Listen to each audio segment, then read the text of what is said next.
So just pulling out some of the stuff from performance hack related stuff from our podcast with Chris Robshaw and his lovely wife, Camilla Kerslake. Couple of things that spring to mind as being really interesting that people can glean a lot and take a lot from. Vulnerability.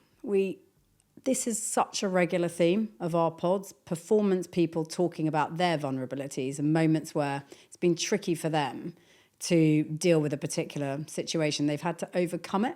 I think one of the really interesting things that Camilla said, and I think she's probably a bit like me, both a couple of hotheads, and react to a situation without really thinking first and, planning through what we want the outcome to be. And that was something that really resonated with me. I don't know about you. Will see it probably from the other side because you're much more of a thinker and a strategist than I am. I'm a little bit like bull in a china shop, see what happens, blow it up, see what happens. So that's kind of interesting for me that, she is learning about herself to be better at that and he's helping her do that. I think you do that a little bit with me. I mean, your approach, which is much more tactical, where does that come from? What, just trying to get you to calm down? No, but just in general, having that approach to a problem, because I will fly off the handle and want to get it all out there and not probably think about what I'm saying and react. But what your approach is much more thoughtful and contemplative, and you are always thinking about what you want the end game to be. Where does that come from, do you think? Well, maybe. I guess some of it comes through sport and competition and analysing what's going on, to try and get the right outcome, like you said. And then a lot of it is just maturing, isn't it? And going through life. And I think the interesting thing is but a lot of the time you only really hear about people's successes. Yeah, and it's true. Not so much the disappointments and frustrations that they've had along the way. And that's where, sport's pretty raw because it's you either win or you lose. And that teaches you, sometimes pretty harshly, teaches you how to deal with that and how to try and figure out to deal with that frustration at the time. And personally, that's certainly something that but how do you keep a lid on emotions? Because emotions bubble up and boil over, and we can have a chat that can easily turn into a row.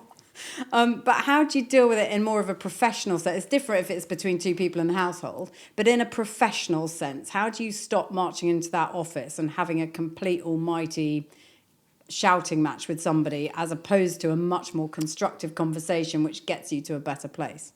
Yeah, well, I was just about to say that personally, I was something I really struggled with as an individual sports person coming into team sport. I wasn't good at that at all. And I really had to learn to that point, just screaming and shouting and having a rant when something isn't going your way isn't going to get the best out of everyone else that you're working, whether that's in a sporting environment or in an office environment. And actually thinking about how you're going to affect those other people around you and making sure you try and get the right outcome.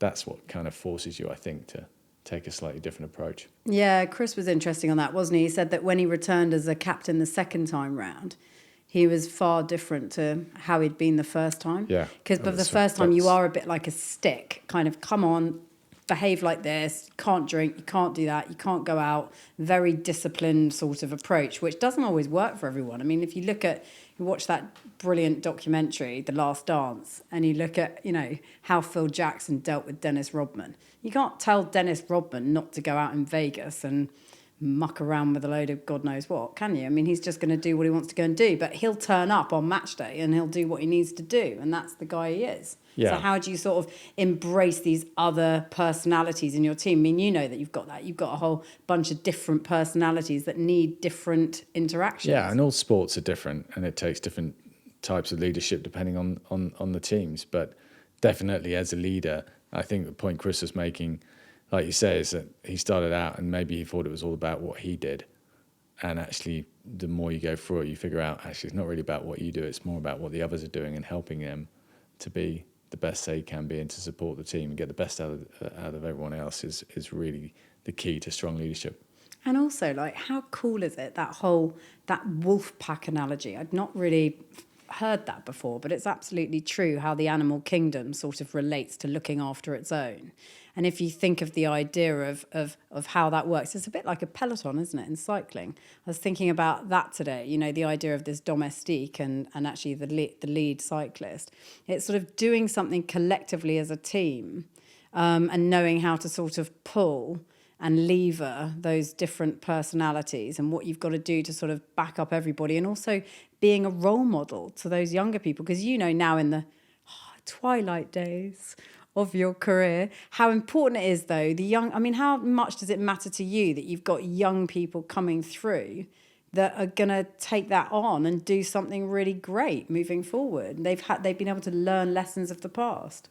Yeah, and that genuinely is motivational, I think, for the senior players to try and help bring those youngsters through, and it works both ways. So I think the youngsters obviously draw from that experience, of course they do. The senior players, it motivates them to get out there and train that much harder to keep up with the young blood coming through that perhaps have got the fitness over some of the older ones. And that's what team sports or just team dynamics is all about. We often go back to sport, but it's just the same in business. As you know, you starting a new business, it's a startup, and those interactions, it's so subtle getting those interpersonal relationships clicking and working and everyone pulling together in the same direction. Yeah, but the competitive streak never loses you. Do you remember that time when you had to go for the underwater challenge and see everyone had to compete against each other to see how long you could stay under the water for that survival safety training? And I was speaking to your trainer, and he said, well, you won't believe it, but Ben almost killed himself today, busy trying to beat the youngsters on the survival training course. I think how many minutes did you do under the water? I can't remember. It wasn't that many, but it was quite significant. It was 1 second more than the next. That's all that mattered. Which is all that matters. Take that away and do what you want with it.